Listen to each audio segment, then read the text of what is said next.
TNF Fitness doesn't understand the laws of thermodynamics. All right, human bodies losing and gaining weight based on thermodynamics for thousands of years.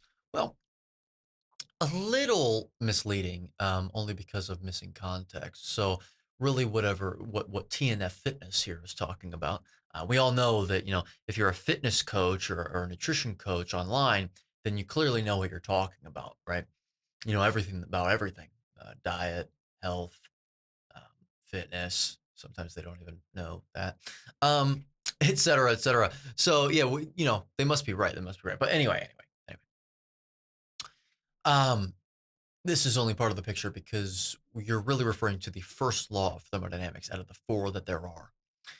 And the first law of thermodynamics actually says nothing. It has no words. It's a formula. And it's delta U equals Q minus W, which is the change in internal energy of a system is equal to the quantity of work supplied to that system as heat minus the work done by that system.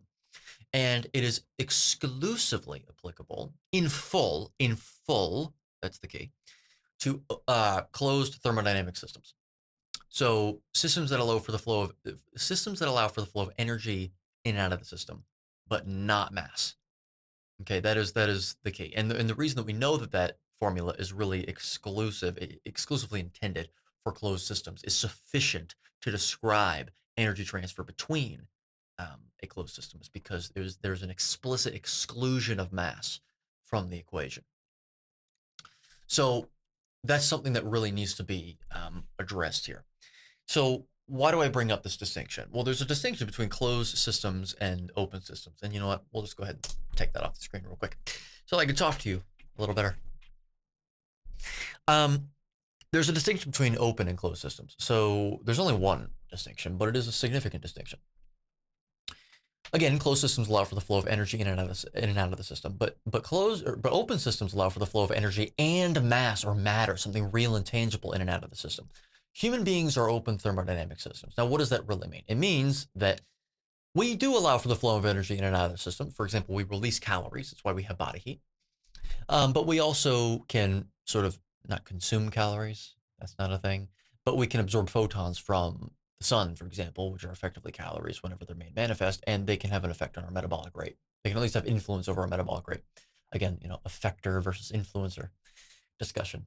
And so that's a way in which we function as a closed system, but we also allow for the flow of matter in and out of the system, mass. So we eat food, we excrete urine, we have fecal matter that we excrete, we sweat, we have tears. There's many ways in which we excrete mass that are not a direct sort of correlation to what it wasn't directly yielded from food that we consumed, per se, at least. But anyway, that is why the first law of thermodynamics in isolation, which, the practical application of that law is the whole calories in, calories out model. So just looking at calories on a food label is completely, the energy balance model of obesity is completely skewed and flawed because you have to add in, because the first law of thermodynamics is applicable to human beings. It's applicable to open systems, but it's not sufficiently applicable. You have to add in the law of conservation of mass, which, by the way, isn't really a law. It's a practical law, but it's not really technically a law, if that makes sense. The technical and the practical. But yeah, so it's you have to add that in, and then you get a massive equation, which is really impractical to be using, and et cetera, et cetera. So yes, we've been losing and gaining weight, whatever that weight is made up of, by the way, because that sort of puts into question whether or not a decrease in weight necessarily is always commensurate with an increase in health status, and vice versa. When that function, if you're going to think of it as a scatter plot, XY axis, that function is not very linear at all. And also that function changes per person concerned, their phenotype and their genotype. So yes, whenever he says human bodies losing and gaining weight based on thermodynamics for thousands of years, it's missing context. It's missing very important context. So anyway, we'll get to it. We'll see what he has to say next. Shall we?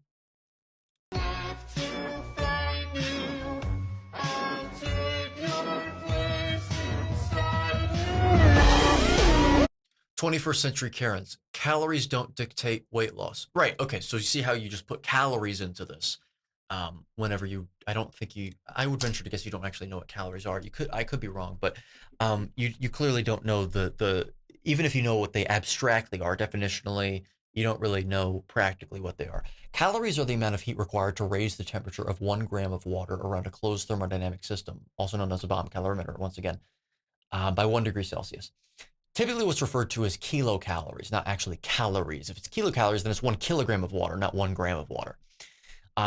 It's effectively a measure of kinetic activity, or the movement of the molecules in that water. That movement being caused by photons of a certain wavelength interacting with that surrounding water after being released from the rapid combustion of that food within said bomb calorimeter via a massive electrical current, thus causing rotations, vibrations, and translations, the physics element of that. And the thing about that is, that means that calories themselves cannot be consumed. So when you look at a food and it gives a calorie number, first of all, that calorie number is plus or minus 20%. Okay. There's no calories in that food. I said, first of all, there's no calories in that food. That's not how many calories are in the food. That's how many calories would be yielded from that food if you rapidly combusted it in a bomb calorimeter, which is not what you do with food. It's not what the human body does with food. Human body absorbs mass in the forms of carbohydrates, proteins, fats, and alcohol, chemically interacts those substances under control of molecular oxygen. That's why we breathe oxygen in the first place, for cellular respiration. They alter in such a way, the chemical bonds alter, they shift positions, because that's what happens. And since those reactions are exothermic, they do release some heat or calories. 70% of which actually is released to entropy. Our system is very inefficient, believe it or not, but that's what creates our body heat. 30% of which is actually encapsulated in the form of ADP and PI to form ATP. So it basically is converted into chemical potential energy. So that's why you get this idea that, well, as much as you don't absorb or consume a calorie, it's a proxy measure for what you actually are absorbing. Except we already covered that we don't know how much of that food you're going to absorb. Also, it's plus or minus 20%. So that's where we get into that. Plus or minus 20% in either direction, because you can't directly measure energy. You can estimate it. You don't know how much you're actually going to be absorbing. That's dependent on myriad factors. For example, fiber, you don't actually digest that at all, so therefore you don't absorb it, but it's also incorporated into the calorie label on food labels. You also don't know how much protein you're actually going to absorb for caloric value, because a lot of it is actually incorporated into your bodily structures. In fact, that's the primary purpose of protein. So that's another problem with that notion. And also the amount of any nutrient that is readily absorbed, that you are going to absorb, there's always diminishing returns in the body. It follows first-rate kinetics and then zero-rate kinetics. If anyone knows about enzyme kinetics, for example, it's a good sort of conceptualization of it. So that's dependent on myriad factors, like how much do you need at that moment? What else did you do? So really what we should be doing is assessing what we ought to be eating and what we ought not to be eating according to the Darwinian principles of evolution and the subsequent principles of indication. Okay. Determining what is indicated to be consuming or really doing, and what is contraindicated to be consuming or doing. Buy now, if you haven't already. Link in the description below for second edition, which is out now in paperback, hardcover, ebook, and self-narrated audiobook edition, because I'm all about authenticity, as you should know if you're a regular viewer. If you're not, subscribe to me and hit the bell notification. You're welcome. But anyway, yeah, that's really what we ought to be doing, and then you get a different picture about this, because really the major influence over mass balance, not energy balance, because energy doesn't affect mass. They're interconvertible mathematically, but on a general basis, that doesn't typically happen, especially in the body.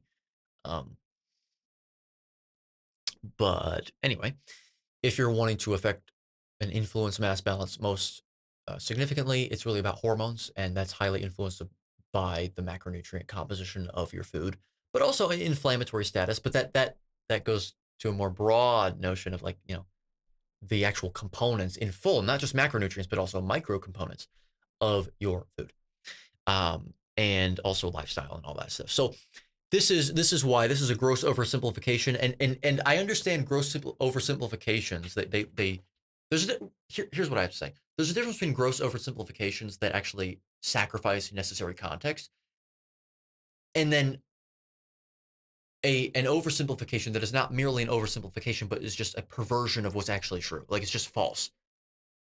Okay, you can get something so grossly oversimplified that it doesn't just lose context; it actually just becomes false. um, so that's what I have to say about that. I'll put this back on the screen, and so I mean, I wonder are there going to be any more quotes on the screen? Because yeah, this is I get the sardonic sort of humor in this, but this is misleading. This is false.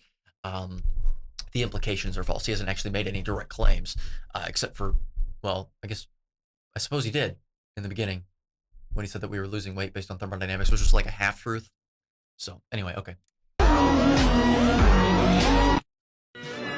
All right, well, I guess that was it. Just a little quick refutation there. I would say it was cursory, but it really wasn't at all. So yeah, I mean, I think we're done here. The last thing that you want to actually be doing, and the least sustainable thing, is to be counting calories. And again, the amount of noise around that signal, the amount of error around that, and not to mention the massive error surrounding the calculators to calculate your basal metabolic rate. I mean, it's just unbelievable. This is really silly, and it's unsustainable. It does not help people at all to do this. What does happen, what you'll see, is that if you vastly reduce mass intake or vastly increase mass intake, you actually get a signal that completely swamps any noise that's interfering with that signal. So you will get results oftentimes. You have to eat, in order for the model to work, you have to completely go extreme on one end or extreme on the other end. Because I guess the final note that I'll add is, since calories, energy, and mass are different units, they're not really, you can think of them as different currencies in a way. Like you can think of, mass as a US dollar, and then energy as a UK pound or something. What you'll see is 400 calories of something is not equivalent to, like, you can have 400 calories of something is not the same as 400 the equivalent mass unit that equates to in carbohydrates and fat. What do I mean by that? 400 calories of fat. In terms of what that is, in terms of mass of fat, in grams, let's say, converting calories to grams. So 400 calories of fat equals X grams of fat. I mean, if actually from the top of my head isn't fat, what, like 9 calories per gram, as they say. So 400 divided by 9, just to get the answer on that. So that would be like 44.44 grams of fat. So roughly 44 grams of fat.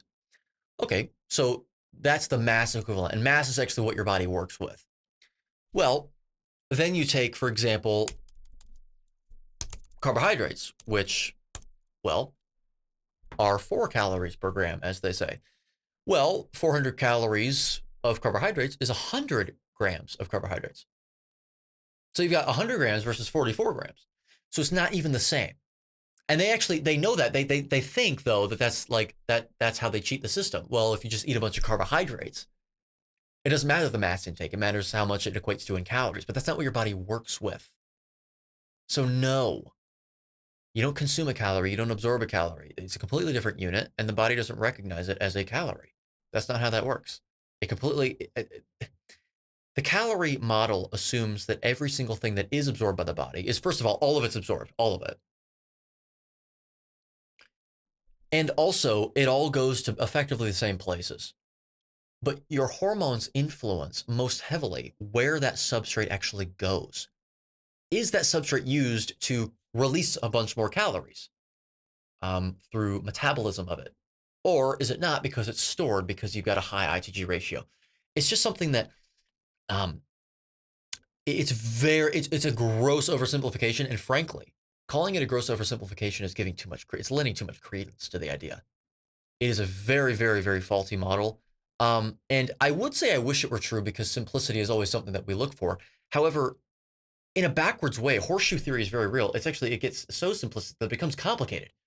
You're going to like measure every single calorie, according to all these noisy, plus or minus 20%. You don't actually know your BMR at all. And that varies day to day, minute to minute sometimes, depending on what you do, depending on what you're eating. It's just, it's too much to consider. It actually becomes too complicated. So the easiest thing is actually refuting that model and completely subsequently dispensing with that, and then saying, okay, well, eat a species appropriate, species specific diet, that being a hypercarnivorous diet, really a diet consisting primarily of the flesh and associated fat of large ruminant animals with added fat, because not because that's ancestrally consistent, but because we are looking for our best approximation given our modern context. Added fat in the forms of butter, tallow, lard, suet, and ghee, added salt to taste of water, transitioning prudently. Do not do it overnight, over the course of 6 to 8 weeks. Maybe even longer, depending on who you are. I mean, that's sort of a general rule. But anyway. With that being said, just a little quick one for you today. But if you enjoyed the video, leave a like. Subscribe as well, as I said. If you haven't subscribed yet, again, I'm not sure what you're doing. Hit the bell notification. I don't usually tell people to do that, but I'm telling you now. You're welcome. Leave your thoughts in the comment section below. And also, once again, buy my book, Contrainidicated, a closer look and revision of mainstream health axioms that have perpetuated illness, disorder, and disease for over a century. If you have not bought that book already, subscribe to the Patreon as well to gain access to 1 week early uploads, ad-free content, uncensored content, loads of antiquated videos before I was ever a public figure, and loads of Patreon exclusive uploads whenever I was doing that kind of thing. And also an exclusive Discord server for my Tier 3 members, if you're into that. And finally, something that pertains directly to what I was just reacting to. You do realize that TNF Fitness is a coach. He's a fitness coach particularly, but also, I mean, health and fitness coach. And if you didn't know, if you didn't know, there are lots of coaches in the space that just say a bunch of words that aren't grounded in any factual reality. And they justify those claims based on the fact that they are a coach. Well, did you know that the legal requirements to call yourself a coach is nothing, or are nothing? None. If I call myself Coach Eddie Goki right now, I'm a coach. Whoa, that was quick. That was fast. Coach Edward Goki, at your service. And so that's a little discouraging. That's a little disheartening, isn't it? But that puts a demand on other people, other sensible people like you and I, to compete with these inane charlatans. And fortunately for you, I have a great way of you being able to do that, which is through our carnivore certification program that is headed by Carnivore Coach Peter. I'm affiliated with this program. Carnivore Coach Peter has been he's been coaching people for over 20 years, so he really knows what he's doing. And now he's decided to actually coach coaches. Basically, what this program is it is a program. We have a nutrition program and also a fitness program now that allows you to become internationally certified or internationally accredited through major mainstream institutions. For example, the fitness platform is certified through the Athletics and Fitness Association of America and also the National Academy of Sports Medicine. So that is the real deal. And there's some other certifications that we have acquired for the nutrition program. And what this allows you to do is you get a certificate, and it allows you to directly communicate with physicians and medical, practitioners of the clients that you decide to take on, as well as making it easier to acquire insurance, because that's something that all of us benefit from. That's why you have car insurance. I hope you have car insurance, despite the fact that you may very well be a good driver.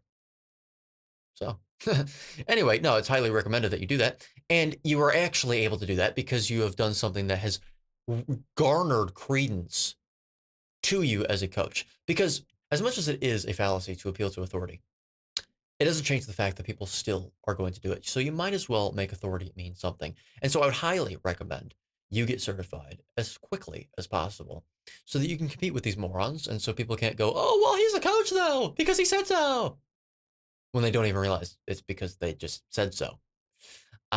So links are in the description below for our website, as well as links to get a hold of Coach Peter directly so that you can talk to him about navigating a plan, an embarkation plan.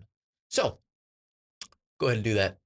Highly recommend it for your own sake. You're welcome. Again, you're welcome for giving you this opportunity, providing you with this opportunity. So with that being said, join me next time when we are reacting to more inane coaches and tearing down their fallacious ideologies and positions on diet, fitness, whatever it may be. So, till then.